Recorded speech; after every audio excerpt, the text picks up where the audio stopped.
System Failure listeners. Nate here, Brian there. How we doing this week, Brian? Pretty great. I got some coffee, and we're going to talk about some system failure, so, what could be better? That's always a great way to spend a Saturday. I suppose, well, speaking of coffee, our usual rigmarole is that I wake up on Saturday morning, unless we've got some conflict or magic tournament, or one of us is driving out to New Jersey, which is going to happen to me in a couple of weeks. So, yeah, or both. Yeah, a couple podcasts out, you're going to hear my voice, in crappy audio quality over the phone for the podcast. But the day to record is Saturday morning, usually when we come to you. And the tradition is for me to show up here with a French press filled with coffee, right? And then you have the water boiling when I walk in. We pour the French press. And we spend 5 minutes kind of chit-chatting about kibitzing about how we're going to set up the pod for the day. And then usually I do a bathroom break, because if I don't go to the bathroom right before we push record, then inevitably I'll desperately have to go at some point during the podcast. I think in one recent pod I even went to the bathroom during one of our recorded clips just because I forgot to go beforehand. So I wanted to put this question to you, Brian. We just pushed record, so I was just in the bathroom. We got our fresh mugs of coffee, but I just was washing my hands. I noticed your shave gel is next to your sink there. So you're using regular shave gel over there, and I feel like you must be using one of those Gillette 4 or 5 blade razors, whatever the thing they've got going on. Is that what you're doing for shaving these days? I think it's a Schick 4 or 5. Okay, so something like that, though. But one of these is disposable. All right. Well, look, we got to get you on the disposable razor bandwagon, right? This is a great American invention by the Gillette company back in the early part of the 20th century. The double-sided safety razors. You've seen these, right? Yeah. So a couple of items here. The double-sided safety razors that's what I'm using for the most of this year, 2020. I discovered this back in earlier this year, and I've been on it for 7 or 8 months now. It's just a vastly superior shave, but the Gillette company you can buy the double-ended blades from them, right? The double-ended, the safety razors that have the razor on either side, but you can no longer buy their iconic mid-century shaving handles, the safety razor itself that holds the double-sided blade, because it's cheaper to get people on a subscription where they have to buy these crappy crappy disposable blades over and over and over again.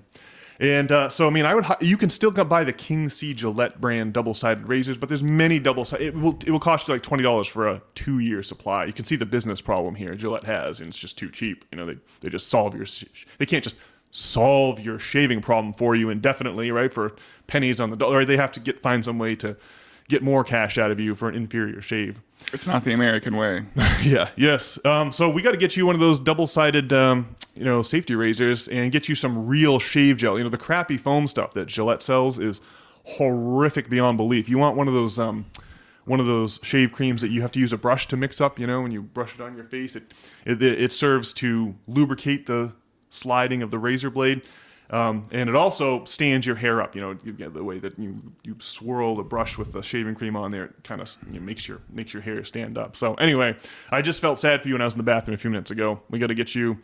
If you want the highest quality shaving cream that I know of, I recommend Taylor of Old Bond Street. Right, one of my favorite clothing brands is Charles Tyrwhitt, and they have a store. That's a relatively new brand. They've got a store on Jermyn Street in London near Piccadilly Circus.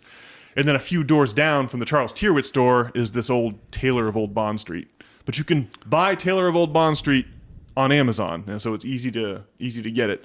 And I just would highly recommend picking out a scent that you find compelling or that sounds like it would be compelling. Order that up and a nice shave brush and a razor with double-sided with the double-sided safety blades, and you're going to be unable to believe that you ever suffered under the cruel regime of the Gillette Corporation. Well, this all sounds like something a communist would say. That is certainly true. Well, one thing I did this week is I watched Tombstone because it was on, the YouTube movies for free. That's a classic one. Yeah. And, I'm trying to see. I tried growing a mustache before, and I just don't think I can grow a mustache like Russell Crowe. But, I'm in the... Russell Crowe. Is it Kurt Russell? Yeah. I always get them backwards. Yeah. Anyway, I'm in the exploratory phase of beard growing. Yes, you have to try to grow it. If I cut off my beard now with a mustache, it'd be like a pedo stash. So anyway, I'm trying to see if this is possibly could work. Speaking of shaving. Well, I wish you the best of luck. You know, obviously with mustaches being in these past 3 or 4 years, I kick the tires on trying that myself. But I can grow a pretty good beard, but just the hairs on my upper lip are not great for a mustache. I can't just grow, like you're talking about, one of those sweet Wyatt Earp mustaches from Tombstone. There's just no way. Or like a real like Mario Brothers mustache, something large and bushy. Yeah, I just need to be a little more hairy a person, I think, to grow one of those big, mighty mustaches with lots of volume. But that's okay. I prefer my, clean-shaven, transatlantic, mid-century sort of look. And with those double-sided razor blades, why? Those double-sided safety blades, why? There's nothing finer. It makes shaving a pleasant experience every time. You also have to get some of that aftershave, the Home Alone, don't get the alcohol kind that Kevin's using in Home Alone. Get one of Taylor of Old Bond Street's fine aftershaves, but you put that on, stings a little bit, stops any tiny nicks or cuts you might have from getting infected. Great stuff, man. Really makes shaving a pleasure versus a chore. All right. Well, all right. That's my thoughts from the setup to this week's show, Brian. We do have quite a bit to get into. I am ready to launch off with this madness about one of these Israeli nationals getting pinched for soliciting children for sex out in Las Vegas. Are you ready to dive into that excitement? Sure. So I guess the mainstream media is not talking much about this. Sagar and Jetty of Breaking Points noted that Fox News didn't air a single second on this story, which is interesting. Shocking. Yeah. Sagar also noted that Sagar broke a pretty big scoop over on Breaking Points this week. He had the arrest records for this man. He had done all kinds of gumshoe work with Las Vegas newspapers and courts and police departments to get all this together. And then in the days since then, he is reporting on that Breaking Point show that he's getting blacked out. Like now, the people that would talk to him last week will no longer talk to him. So that's interesting. But for those who haven't heard, the story basically is that this man, who goes by the name Tom Alexandrovich, is the director of Israel's National Cyber Directorate. He's a muckety-muck in the Israeli government. And this man got busted soliciting sex from what he believed to be a 15-year-old girl out there in Las Vegas. Showed up to meet this girl with condoms, ready to take her to the Cirque du Soleil. And it turned out to be law enforcement. And he and 6 or 7 other people got clapped in irons and hauled off to the clink, where he posted bail very quickly and was on a plane to Israel before the story had even broken. So the man just got extracted versus facing charges for soliciting sex from minors, which is what he should be doing in Las Vegas. So, that is just so obviously that's a pretty wild story in and of itself, but just given the background, what's going on with the Epstein thing and the turning of public opinion against Israel, this is just bizarre. How can the Israeli government be doing this?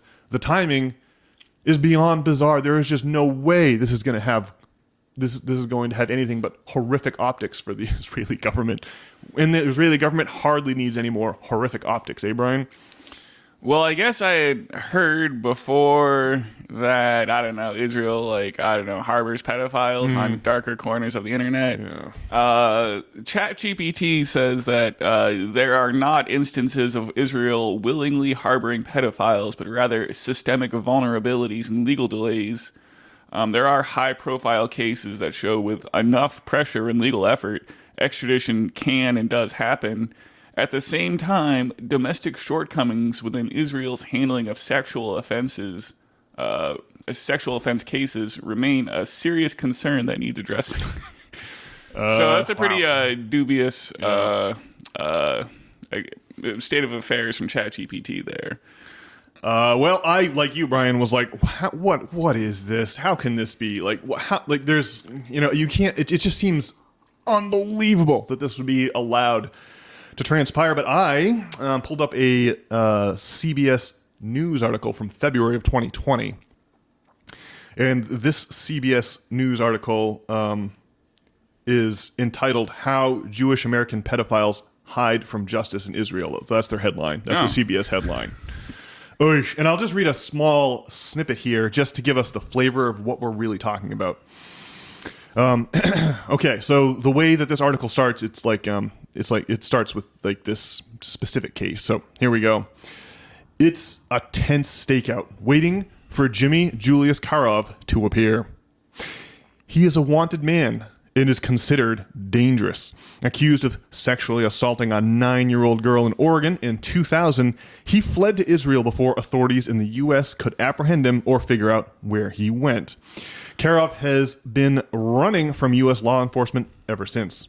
Currently, Interpol, an intergovernmental policing organization that works with 194 countries, has a red notice to alert police worldwide that he's a fugitive. 2 years after he fled the U.S., Karov was convicted by an Israeli court of child molestation in a separate case. He served time and was released. Now, another alleged Israeli victim has come forward, saying he began abusing her when she was 5 years old and continued for years. Karov has successfully evaded authorities by moving between communities in Israel for almost 2 decades, and he's not alone. A CBS News investigation has found that many accused American pedophiles flee to Israel. Bringing them to justice can be difficult. Jewish Community Watch, an American organization that tracks accused pedophiles, has been trying for years to find Karov and help bring him to justice. JCW says Karov and other wanted men and women have been able to exploit a right known as the law of return, whereby any Jewish person can move to Israel and automatically gain citizenship. Since the small organization started trafficking accused pedophiles in 2014, it says more than 60 have fled from the U.S. to Israel. Given its limited resources to identify these individuals, JCW says the actual number is likely much larger. The same, quote, the same thing that is going on in the Catholic Church right now around the world, the exact same thing is happening in our communities, unquote. JCW's founder, Meyer Seewald, told CBS News. And he quotes again here, the cover-ups are the same, the stigma, the shame. So here's a man comparing the Catholic Church, pedophile scandal to what's going on with the Israeli government and the harboring of pedophiles, at least from the United States, possibly from other countries. I mean, so this is like real, and real enough anyway that CBS saw fit to report on it back in 2020. And so now here we go.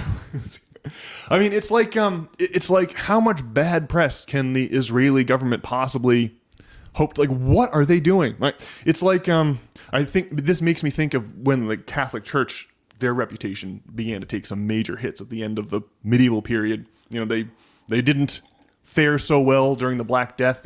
Their wrath of God theory of disease turned out to be unhelpful in combating the pandemic, because they had no germ theory of disease. And then, of course, there was the sale of indulgences, where the church was selling remission from sin. You could shorten your sentence in purgatory by cutting a check to the church. And then, of course, the printing press came. The printing press started allowing Protestants and other critics of the Catholic Church to circulate anti-Catholic pamphlets faster than the Holy See could possibly hope to ban them. And you're just like, it's just like, you would think that these organizations, these institutions would, it's like they don't have a mind of their own, so it's like they just can't help but continue doing the things they've always done, even when they're in the process of being publicly exposed and humiliated for it. It's just, it's absolutely crazy. I just can't believe that this man, Alexandrovich, what was his name again? Tom Alexandrovich. I just can't believe that the Israeli government wouldn't just burn this guy to hopefully salvage some kind of optics from this whole bizarre situation. I don't know. What do you think, Brian? Well, I mean, if you didn't know about like Epstein, and if our relationship with Israel didn't seem to be one of us getting dragged into like crazy wars in the Middle East where we end up killing, millions of the locals, it would be more surprising. Yeah, I mean, Ted Cruz is like, Israel's our greatest ally, and I just don't really understand why, other than I guess they help us secure cheaper oil. I think there's more to it. I think that both the Israeli and American governments are subject to the same shadowy powers that exist above and beyond, our nominal heads of state. That's my favorite phrase. I think there's more going on here than just a platform from which to launch military operations to make sure that the petrodollar stays intact. I think there's a little bit more going on here. But I don't exactly know what that is. I just have that feeling. It's just so obvious that their systems of international finance control politics to a serious degree worldwide. So I just feel like that figures in here somehow, some way. Well, obviously, those shadowy international powers want Israel to be a thing, and they don't mind using, pedophilic blackmail to control like American politicians to make it happen. And probably like just a downstream consequence of that is that you got these, powerful political figures in Israel who have no accountability. So they don't mind coming to America and bringing condoms and getting a 15-year-old to go to the Cirque du Soleil with them because they know there won't be any consequences. And that's just kind of what happens. So, yeah, you'd think they would do something, but they probably know that they don't have to. And so they're just going to keep on going. Losing the destruction of Israel's good name and popular conception and popular perception, I think, is going to be a disaster for that country sooner rather than later. Hopefully, it's not a disaster that affects, if the concern is anti-Semitism, then having the Israeli government just completely blow out their reputation is not going to be helpful in combating the historical forces of anti-Semitism that are so often quoted. But man, absolutely outrageous. Yeah. When I was younger, I assumed that everyone knew about pedophiles, but I assumed that they were rare, every once in a while there's going to be some weirdo who can't resist touching the children, and the communities have to recognize that and protect their children from that. But it's not rare at all. It appears to be part of the very tissue of society. It seems like the Epstein story suggests heavily that political control is achieved through compromise, through blackmail, right? Why do all these super important, super wealthy, super powerful people all fly to Epstein Island and get caught on camera committing unforgivable crimes? Or that's it seems like I like to joke. My joking. I was a huge. We'll talk about this more in the next section here. I was a huge proponent of gay marriage in 2011. It seemed like a great political cause at the time, but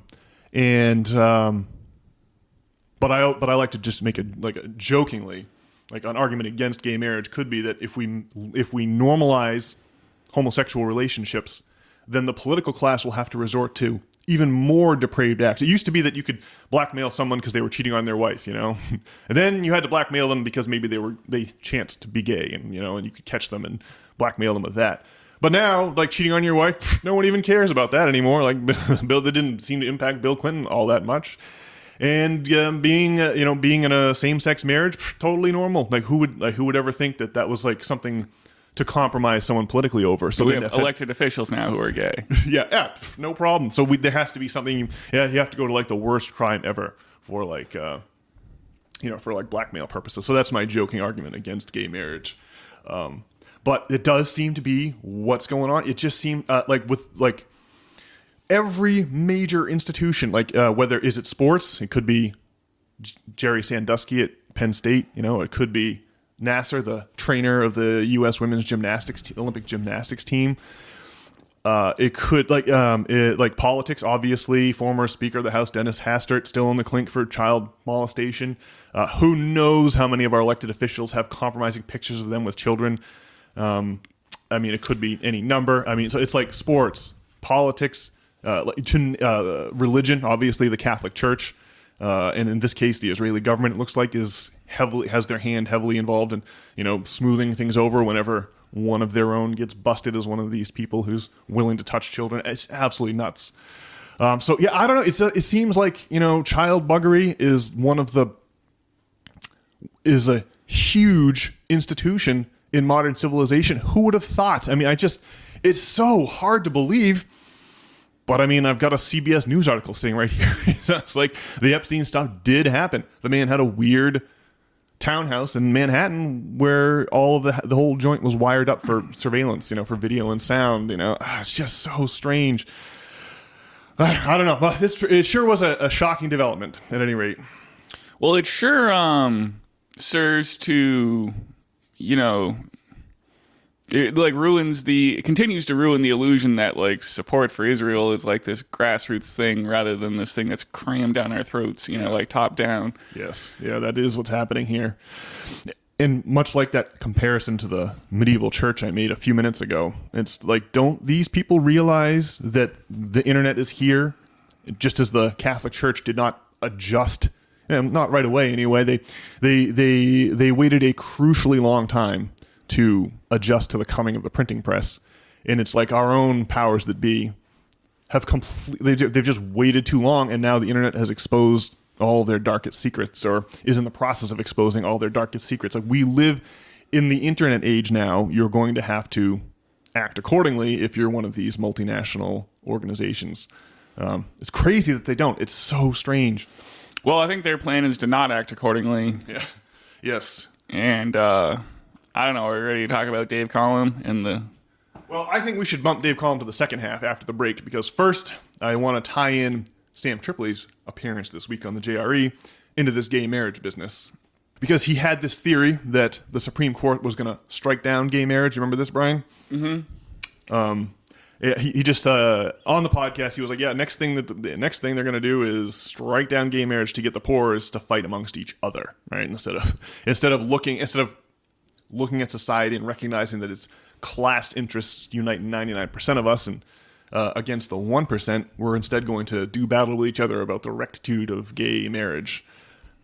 Which I would have never have thought plausible after 2011 when we got gay marriage here in Maine, and after the early 2000s when most states now have it. I just would have thought there's no way that the Supreme Court would do something so unpopular. But they did it with Roe v. Wade, which I thought they would never do. I was like, yeah, there's no way that they would actually overturn it. They would just look too bad. But overturn it they did, and it worked like a charm. Like, I can't remember how many people that I talked to that wanted to get hung up on the question of like abortion, and Roe v. Wade. And it's like, man. Meanwhile, the whole idea is to get you to, what's the old Noam Chomsky saying? The goal is to drastically limit the bounds of discussion, but within those bounds allow incandescent, really lively debate so as to serve as a distraction. Well, it's basically like John Cena turning heel after 20 years. You just no one can believe it. Politics ultimately does seem to be a distraction. But yeah, I'm sure Sam Tripoli's right. They may, just when they need another hat or need to pull another trick out of their hat to distract us for a bit, I'm sure we'll see gay marriage overturned. Yep. We gotta remember that President Obama ran on codifying Roe v. Wade in 2008. Once he got into office, no longer any time for that. No longer a priority, despite the supermajorities in both houses of our bicameral legislature and the occupancy of Mr. Obama of the executive branch. Like, it's it obviously is like the matador waving the red cape to distract the bull. All right, yeah, it's super important that we codify gay marriage. Meanwhile, I actually think probably there's going to be extremes on either end. There's going to be people who want to abort babies, days or weeks before they're born in the third trimester. And there's going to be people on the other end who can't even see a 2 or 3 day old fetus destroyed without thinking it's a mortal sin. But I think for 80 or 90% of us, we're going to be somewhere in the middle, like destroying a half dozen cluster of cells numbering in the half dozen isn't going to bother most of us, a couple, 3-4 weeks after conception. And similarly, we're all going to be horrified by late-term abortion. You really, I think, for me personally, my feeling about when I start to feel queasy about abortions is sometime somewhere in the middle. But and I think most people are going to be somewhere in the middle, and yet we can still be divided into two camps, arguing with each other about this, and no one will talk about the wealthy 1% oligarchy absconding with all of our wealth in the meantime. So I feel like repealing gay marriage would be just the thing to get the plebes at each other's throat, and no one will talk about the theft of the banking interests of international finance, of more, we can just pass more tax cuts for the wealthy, more trickle-down economics, cancel more public programs, and all the while we can debate the merits of a gay marriage again. We can relitigate that again. I don't know. I thought I thought that was a good prediction. I can totally see it happening now. I mean, what do you think about? I don't know. Do you think that Obama does signify like a turning point? Well, just briefly, I was listening to Aaron Lewis, the lead singer of Stained. He was just on Tucker Carlson, and he was going on about how when Obama was elected, he felt like this was like a callback to like vintage Fox News Tucker Carlson. I mean, this interview just came out, but Aaron Lewis was saying he went on tour and there was a bunch of Mexicans. Stained went on tour. Yeah. And like he was playing some concert and everyone in the audience was Mexican because it was Texas, and he was trying to play some acoustic number, and someone in the audience told him that he needed to tell the people to shut up in Mexican, and he was like, "No, I'm an American, I speak English." And apparently this was a big to-do at the time. And I don't know. Do you think that Obama being elected they were saying that it's like some boomer like thanks Obama meme but they're being serious where they think that Obama does like signify like the end of the world. But I mean, Obama was the president during like the financial crisis, and it was like a disaster. But I mean, the other choice though was like McCain and Palin. Yeah, and I mean, that seems like it would be an unmitigated disaster also. And I just can't really. I mean, the platitudes that Obama was running on at least sort of like made sense, but I don't know. What do you think about like Obama? Well, I thought Obama was going to be a turning point. I even thought that as late as 2012 when I cast another vote for Obama. So I think Obama wanted to pose as a turning point, but not actually be one. That's the plan from his camp, right? But I think he ironically turned out to be a major turning point because I think that his presidency exposed the fact that the Democrats are wolves in sheep's clothing, ready to sell all of us out at the drop of a hat.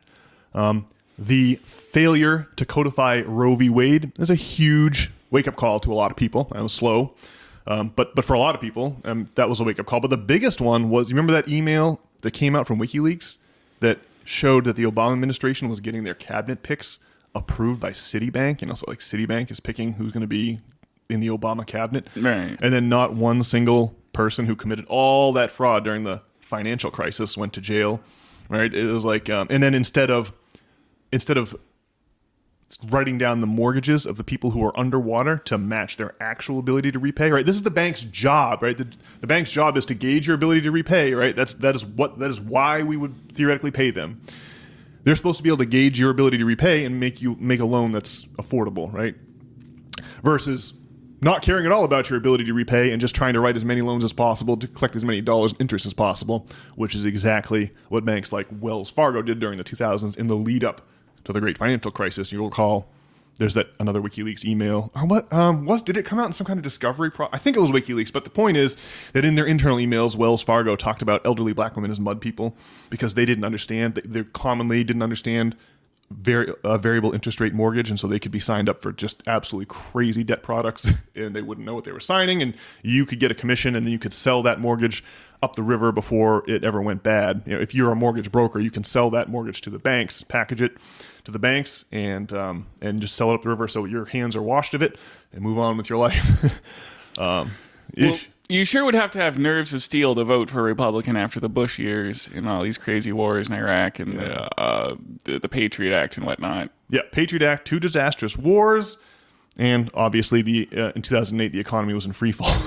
So it couldn't have been war. It was just a tough time to run as a Republican after the Republicans just screwed up the entire country for 8 years. During the whole of the 2000s, I watched my Jon Stewart, I watched my Bill Maher, and I was like, if we could just get the Democrats in power, all this horror would go away. That was my thinking in 2008, and even as late as 2012. I think that, so you asked me, what do I think of Obama? I think that he tried not to be the turning point that he promised to be, but ended up being a turning point for a great number of us who then tried to vote for Bernie in 2016, and only to have Bernie shunted aside by a hideously corrupt DNC establishment. You may recall that the head of the DNC, the chairwoman Debbie Wasserman Schultz, she had to resign from that position and admit in court that the fix was in for Hillary and that they had unfairly, denied Bernie in using tactics like giving the debate questions in the primary to Hillary, but not to Bernie. The story is long and well documented at this point. So, yikes! Yeah. Well, when George Bush was running, he sure had the ability to pull the wool over the eyes of the religious right and people in the military and whatnot. Although I guess maybe some of those military people thought that blowing up Arabs was important or whatever. It's a painful fact that popular support for the Iraq War remained in this country through 05, 06. For me, it was really obvious. I remember in 05 when the Golden Mosque in Samarra was one of these hugely important religious sites in Shia Islam.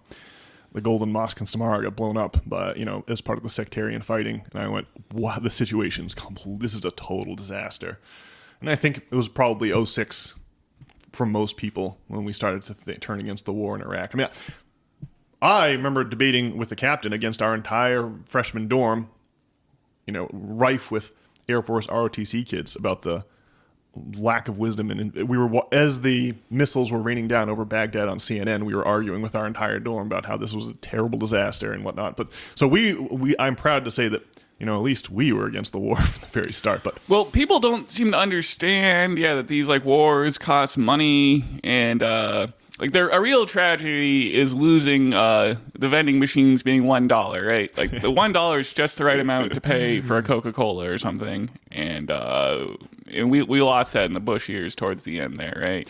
That's a great comment. It's just the sort of thing we try to do here on the old System Failure podcast. You're right, because you're exactly right. There is a connection between the zero interest rate environments of the 2000s and the 2010s and the mortgage crisis and the wars that get financed for 0%. Right? These are all in the massive inflation, the printing of money, and the bailing out of banks. These are all part of one huge nexus of horror. So that's a really good point. Yeah. Well, so do people not realize? I guess they don't, right? Yeah. Or it takes a while. And I guess I feel like we have the same issue with this war in Ukraine. I mean, you realize this is why eggs are so expensive, right? It's hard enough to realize just because it's of the complexity of the issue at hand. But then you got to also factor in the news media deliberately trying to hoodwink us. It just becomes really hard to figure out. To your point. Yeah. Yep. I don't know how to put a bow on all this. Well, I think we should take a little break, and then you were eager to get into the appearance of our favorite Cornell organic chemistry professor Dave Collum, who popped up on Tucker this past week. So I think we should take a little break for ourselves, come back, and dive into that exciting piece of podcasting from this past week. Eh? All right. Well, that's some kind of bow.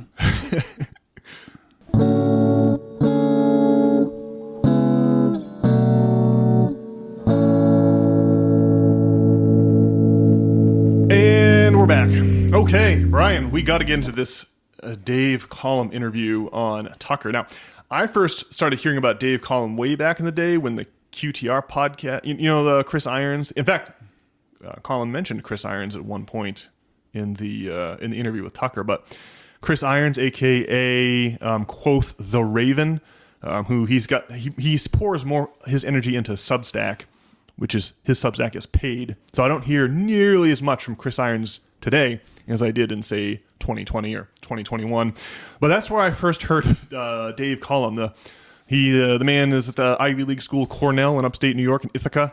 And he's been a professor there for decades of organic chemistry. He is heavily involved with research into new pharmaceutical products with pharmaceutical companies. I guess Pfizer is a company he worked with or for many, many, many years. So he's like a cranky fellow. His voice is kind of plaintive. He kind of sounds like an even more plaintive Norm Macdonald. He sounds really cranky, which I like. And he always has a wild perspective. I get the impression that he's one of these disagreeable people who doesn't mind being having a contrary opinion to the crowd. So he always makes for an entertaining podcast guest. And one final note: this man was on the. What's the name of Robbie the Fire Bernstein's podcast? I forgot the name of it. But Collum was on his podcast, maybe 3-4 months ago. You remember what is the name of it's Robbie the Fire Bernstein? Well, I can't remember, but You can just look up Robbie's name to see a recent but slightly older interview with Professor Collins. Run your mouth. Run your mouth. Thank you, Brian. Robbie the Fire Bernstein on the Run Your Mouth podcast had on Dave Collins 3-4 months ago. Hit up that podcast feed. You'll get an interview every bit as interesting as this one with Tucker. So, Brian, I got a text from you. I had fallen asleep early, and I woke up in the morning to a text from you saying, OMG, something like that. Colin is on Tucker. We got to check it out. So I assume that you've watched or listened to this interview because you were excited enough to text me about it. I sure have.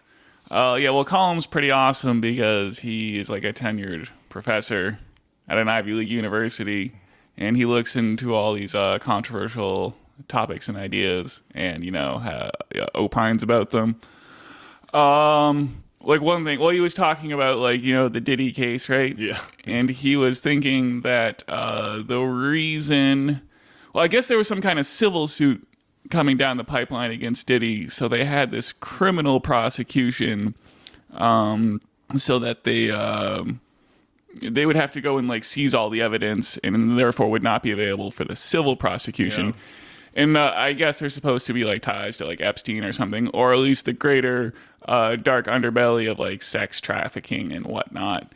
And we both predicted that Diddy was gonna get off relatively light, which is what happened. Did he get? Did his sentencing date come and go? What did he get? Did he? How many of the 20 years that he could have possibly got sentenced to did he actually get? Do you have any idea? I don't know. Maybe it hasn't happened yet. I could check. I know it's coming up soon. I should have looked it up in preparation for this podcast, but yeah. So we talked about the edifices of religion, and sports and government all being controlled by pedophilia, and one of the ones I left out was entertainment. Everyone knows the horrifying story of those poor little girls on Nickelodeon.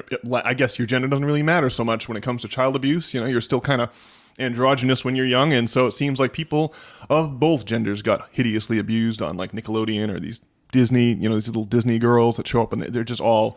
You had read what's that girl's name? Jeanette McCurdy. Yeah. And what show was he on? What's she on? iCarly. iCarly. Yeah. So that's Disney, right? Or is that Nickelodeon? That's Nickelodeon. Nickelodeon. Okay. Well, first of all, Diddy gets sentenced on October 3rd, so I guess coming up. Okay. That's when we'll find out. But still, it seems like he's getting off relatively light in any case, from what it could be. But Jeanette McCurdy, she doesn't sound like she was trafficked. It's just that Dan Schneider was a creep and wanted to take photographs of her in her underwear and stuff. So I don't know, but other people were there's a boy who's on all those Nickelodeon shows who was molested and stuff by executives at Nickelodeon and whatnot. There was a former CEO of Disney that got hit with pedophilia charges. I forgot the man's name. I mean, it's not uncommon. Well, Kurt Metzger talks about this a lot, but yeah, these people are stars because they jack up their psychology by doing stuff to them, and then it makes them ripe for playing the part. And it sounds like when I was a kid, watching Nickelodeon, there was this show After Our Time on Disney called The Sweet Life of Zach and Cody, about two kids who live in a hotel suite, and their every need is attended to, and it blows your mind when I don't know, you're a kid and you're desperate for. We had to save up our allowance to buy a Renegades Raft Lego set, which is the $3 Lego set. Yes. Anyway, that kind of thing really blows your mind, but of course these kids are leading horrifying lives, and Kurt Metzger, the comedian, he's in the same vein as Sam Tripoli and Alex Jones, breathless conspiracies, one after another in rapid succession. Highly entertaining, but but his thing is that these kids disassociate, right? Isn't that what they're trained to do, is disassociate when they're being abused, so they don't have to grapple with the psychology of it or something like that? That's what I'm remembering from Kurt Metzger's. Yeah, I think that's the point, and I think that's what makes you a good Disney star, is the ability to disassociate and put in long hours, and also get diddled by the executives on the side. Oh my God. Well, it sends a shiver down the spine. The main point here on the table for consideration is this idea that the Diddy criminal trial had to happen because of a pending civil case and the powers that be wanted to avoid the discovery phase of any potential civil case, because that would expose, the tissue of blackmail that apparently is such an important part of the fabric of society. Unreal. Well, anyway, the professor there, Column. yes, he uses his research and whatnot. He's got his finger on the pulse of things, and he's used it to invest successfully in the market and whatnot. So it's hard to say that he's wrong about things. But he was also talking about direct energy weapons and Hawaii. And they talked about the Las Vegas shooting extensively. Yeah. Forgot about that. You're right. The Las Vegas shooting. Now that's one that's really bizarre. A lot of. Now I've seen videos online where you can there's obviously more than one caliber weapon being fired. Clearly, and then also there's some security cam footage from the Tropicana, one of these other hotels that's nearby to the MGM Grand, where security people were, where there was people running around, armed security people running around, and multiple helicopters. It's all manner of strange goings on in Las Vegas that night. It makes me think of James Bond movies. Every James Bond movie, there's usually some public spectacle, right?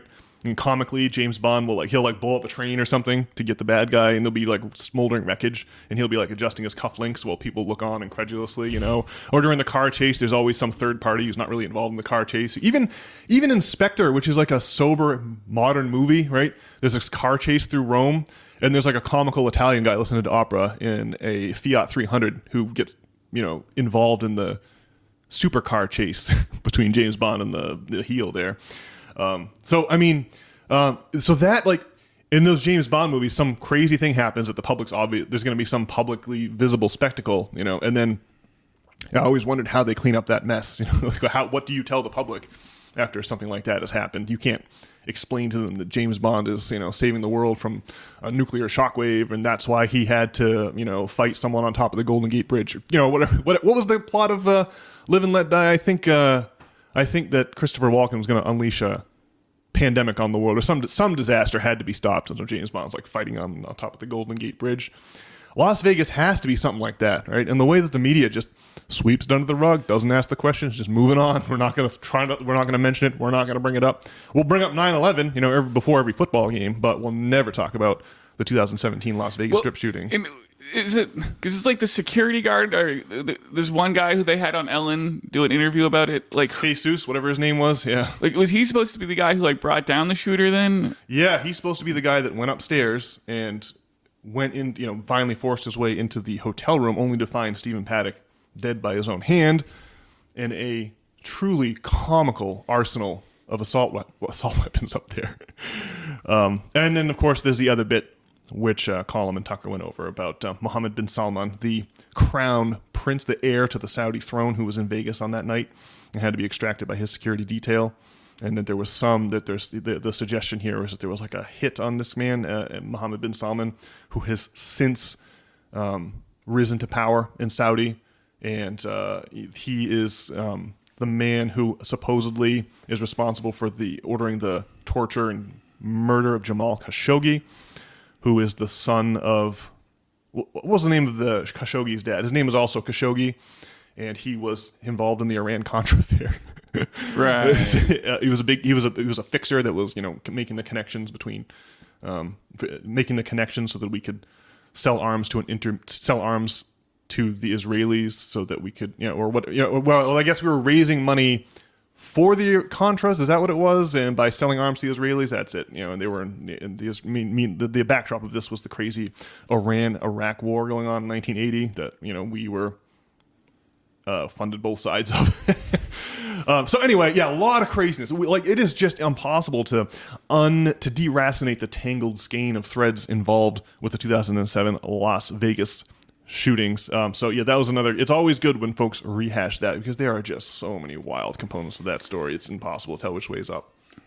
Well, anyway, yeah, Dave Collum investigates these matters, and it seems to have intelligent opinion. Yeah. He's not afraid to weed through the muck there. Well, you mentioned Collum's investing success a few minutes ago, Brian. And so the deal is with Column. He publishes a year in review every year or something like that. And he's been doing this for years, since the 90s, I suppose, since the late 90s. And some of his investment advice to be found in these year-end emails has turned out to be good. And he's apparently made himself quite a spot of coin doing these. So he seems to have his finger on the pulse to some degree, as you're pointing out here. And so the piece of this, the piece that really interests me is, of course, Dave Collum's dire predictions of economic collapse.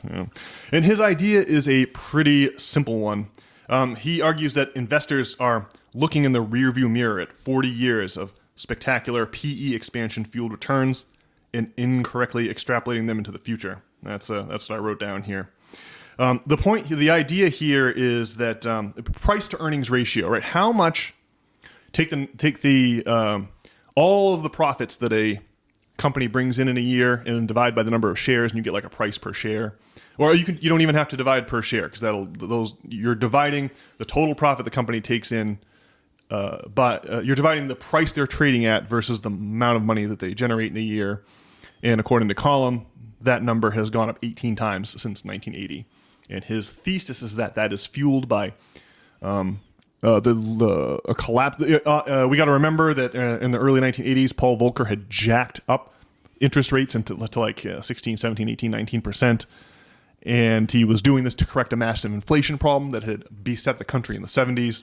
And so Collum's thesis here is that the dropping of interest rates from those super highs in 1981 has caused a asset blowout in like the cost of these stocks. That the cheap money, the availability of cheap money, has run up the price of stocks since 1980, and we aren't going to be able to repeat that feat.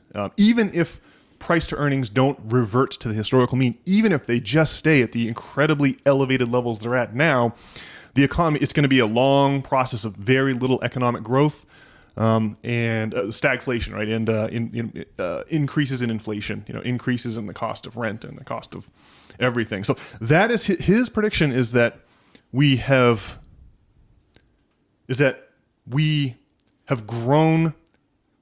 The underlying economy has not really grown nearly the extent to which the stock prices have grown. And that the stock prices being up is reflective of lowering interest rates from 18% to 0. And again, it's not a trick we're going to be able to perform again, right? You're not going to be able to have housing go up double where it is now. People won't be able, they'll just be maxed out. Even with the availability of credit, people will just not be able to afford the cost of living, right? The run up in home prices from 150K to 500K is a one-trick pony. And similarly, Collum is suggesting that we are facing, decades and decades and decades of flat returns in the equity markets, much like what's happened to Japan. I think may have been his comparison. Even if it wasn't, long periods of stagnation are definitely what Japan has gone through. And boom, here you have Collum making that suggestion. So it's just another vector for economic collapse. Like some other vectors for economic collapse include Eric Weinstein's suggestion that science is the seed corn of capitalism, and that scientific technology, when brought to market, is how the economy has been expanding since the Industrial Revolution, and that in the latter half of the 20th century, scientific progress has notably stalled, leading us to have to fake economic growth, kayfabe, something else that Dr. Collum was on about on this recent Tucker pod. So that's the one, prophecy of doom, Dr. Weinstein's. Another one is the classic Marxian collapse, where technology replaces so much labor that employees no longer can negotiate for enough money to buy the products that result from the production process. And so you're looking at a collapse in the capitalist structure of doing business. And then there's another prophecy of doom, of course, with a sovereign debt collapse, Brian. In 2025, we're going to spend more on interest on the national debt than we will on defense. And so obviously we're going to get to more and more comical numbers with each passing year until we're all going to have to say, look, we cannot continue to pay all of this interest to the wealthy among us. We're just going to have to tax them. We can't have them loaning their money to the U.S. at interest. They're just going to have to pay their taxes. There's no getting around it. We cannot pay more to our own rich people for the pleasure of borrowing their money than we pay for defense. mean, that's just comically unsustainable. So these are three among many vectors of a brewing collapse that we're all going to have to face. So it was interesting to hear Dave Collins' take. He comes to the same conclusion, that the game of musical chairs is coming to an end, and the music is going to stop soon. It's interesting to hear yet another way in which that might come to pass. Very interesting stuff. Well, you would think that the game of musical chairs would have to come to an end, and I guess I'm sure that it does. Like, one thing he was talking about was, like, the price of Bitcoin, a matter that's near and dear to my heart.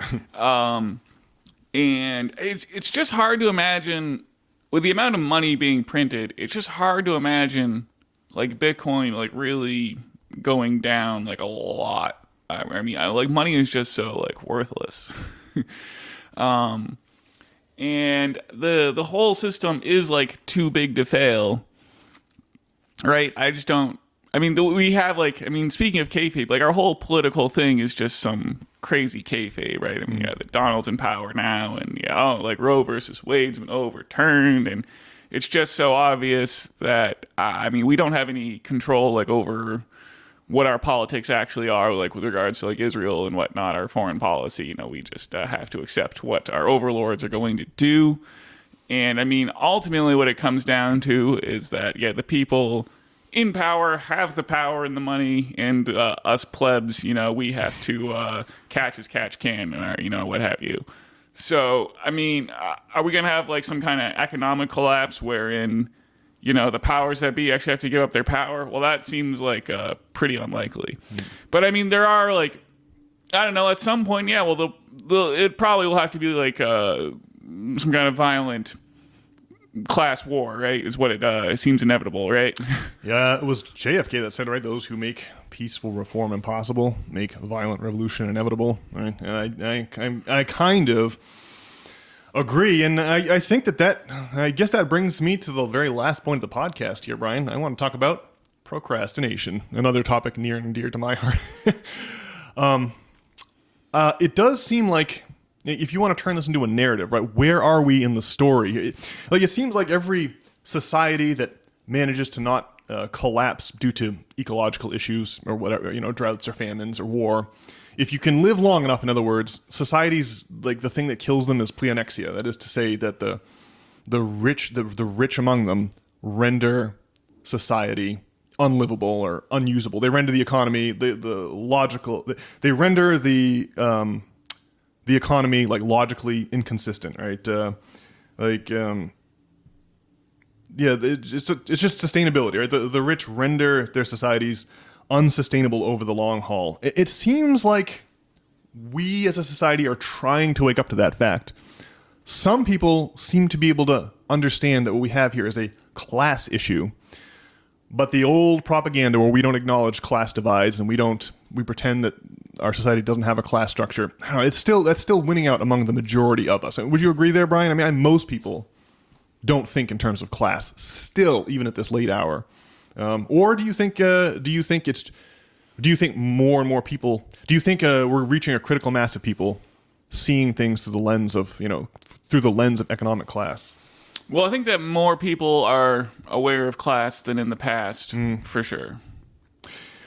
Well, there's 1,000 signs that we're reaching. We're all the signs that this is happening. That we're not going to succumb to a natural disaster, or an earthquake, or a volcano, or a drought, or a flood. Our society is getting closer and closer to the classic bifurcation, massive wealth inequality that is the hallmark of pleonexia, of the rich rendering their societies unsustainable. Right? A problem that plagued even the earliest civilizations after the agricultural revolution. They had a periodic debt forgivenesses to prevent this very issue from happening, to not allow the wealthy among them to render society unsustainable in the long run. Well, see, I feel like if you're the powers that be, right, what you need to do is manage your population, right? So you have, like, a bunch of people who you have, like, living in trailer parks and drinking Mountain Dew and watching Fox News and, eating unhealthily. And so these people you don't have to worry about those people if you're the powers that be, right? They're just, they're like drones in the system, right?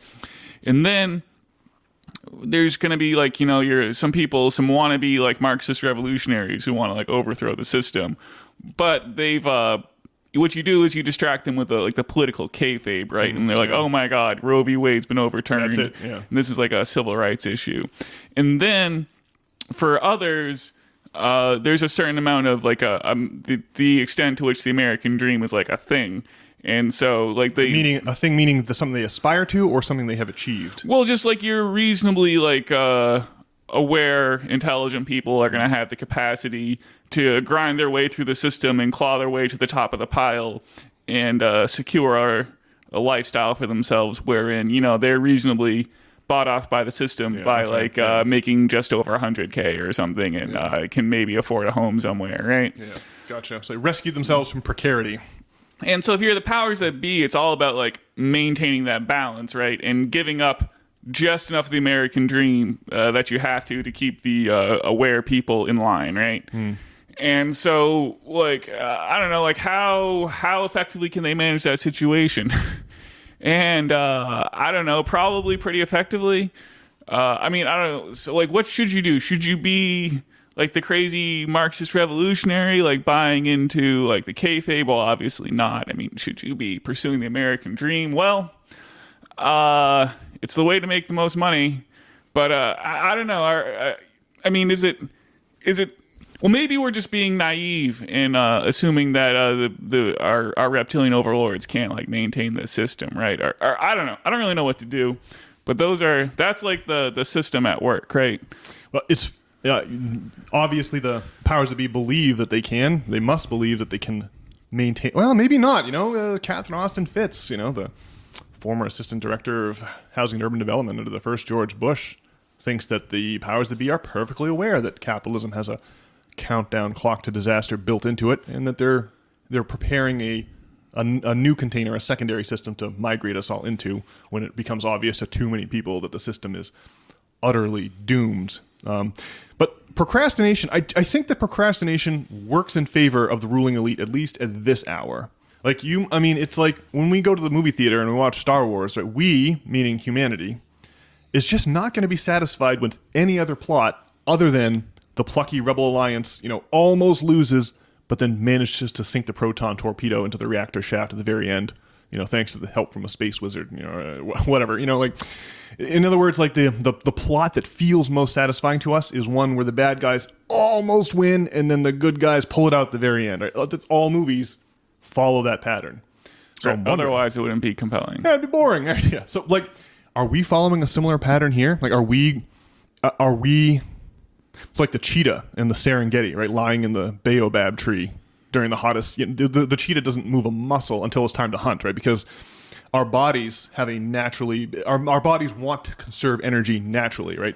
Beings that go around wasting energy aren't going to survive long in the Serengeti. So evolution has gifted the cheetah, and I'm proposing the human being with a parsimony of action, a parsimony of burning calories. Like we don't want to burn calories until the last minute.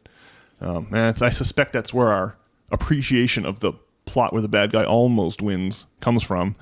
And I'm just wondering if we're unconsciously living that out collectively. That is to say that the nature of the stories that we humans bring into existence is one where the bad guys seem like they're winning, and they seem like they're winning, and there seems like there's no way the good guys can possibly win. Only at the last second, does Hans Gruber get foiled by Bruce Willis or whatever the movie is of the week.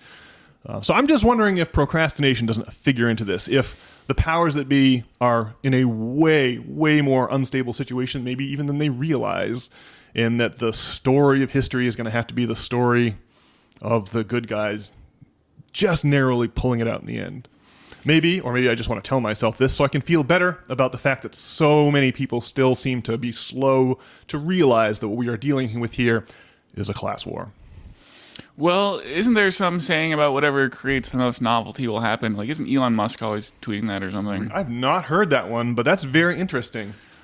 It's like, it is, nature does seem to work in that way, right? It's like a engine, what T-Mac would call it, an engine for the conservation of novelty.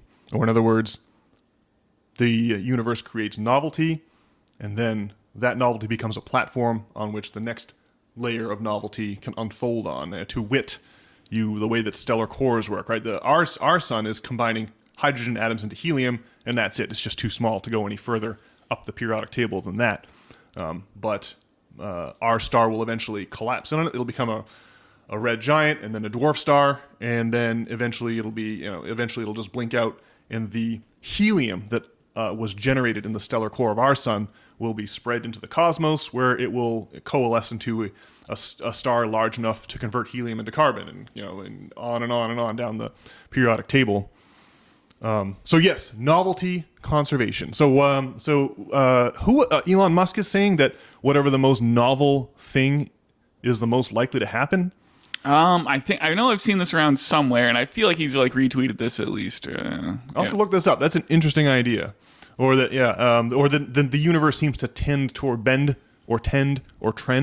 novelty in some way. I've not seen that's good. I mean, it's sort of. I mean, novelty is like what's. It's like the brass tacks currency of reality. Like what actually holds your attention. Yeah. And then there's like actual novelty versus like, doom scrolling on Reddit, which is like a fake novelty of sorts. Yeah, I agree. Novelty takes advantage of your Reddit and anytime you have the infinitely scrolling list with short form videos, right? Or anytime you have just the infinitely scrolling list, what you're doing is taking advantage of the brain's prejudice towards novelty. Yeah, that's a good point. All right. So you're suggesting here that the most novel end game for the dramatic bifurcation of wealth in our society is what? Like, what would be the most novel? I mean, it's probably something we can't even think of or see coming. It's going to be, I don't know, like what made you? Well, it does play into what you were saying there about like the rebellion, in the Star Wars style gotcha. story. Yeah. Yeah. Well, it's one hell of a time to be alive, eh, Brian? It's fascinating. I just can't believe that we get to live in this age of the internet. In this age of a decaying institutional structure. Well, just maybe one thing is maybe what happens is we tunnel our way out of the Plato's cave, and whoever's on the other side, trying to tunnel in, we meet in the middle or something, and that's in a stunning moment of novelty. Maybe it's like that too.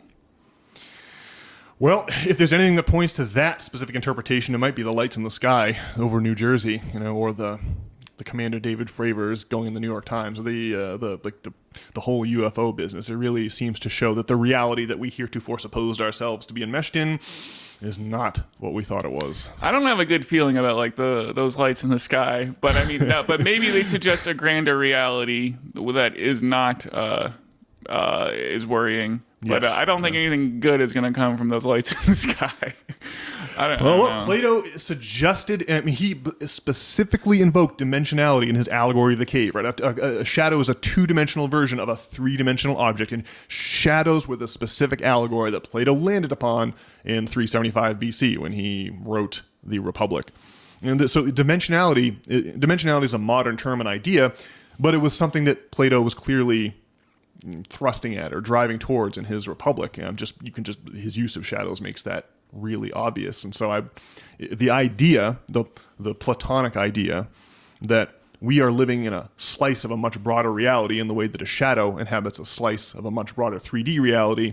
It seems like how could we that must be the case, right? There is no our senses are good to perceive such a narrow strip of even just the light spectrum. We can only see a tiny fraction of the actual colors there are. Other animals have more sensitive eyes. There are insects that can see designs on flower petals as they fly around, pollinating and cross-pollinating, that are invisible to the human eye because we don't have infrared or ultraviolet. We don't. Much more space exists on the spectrum, ultraviolet, infrared, than what we can see, in between those two goalposts. So I mean, we have such a limited view on reality. It must be the case that reality is much broader and grander than we can perceive. And so maybe that figures into this whole business of pleonexia and economic collapse. Certainly Plato thought so. That's why pleonexia was a big concern in his book, The Republic. Agreed. All right. Well, Brian, I think we've bent our good listeners' ears for long enough, so I suppose we'll leave it there. As always, I will exhort our listeners to point your browser windows to systemfailure.org. There, you can read the weekly essays written by yours truly, and you can even do one better, put in your email address, sign up to receive those weekly essays every single Sunday morning in your inbox. That way you'll never have to worry about missing one. Furthermore, if you want to get in touch with either Brian or myself, you can accomplish that feat on the About page of systemfailure.org. Alrighty, folks. Well, we hope you have a fantastic week. I'll be back to you on Thursday with the weekly essay read, and Brian and I will be back on Monday with another edition of another regularly scheduled edition of the System Failure Podcast. All right.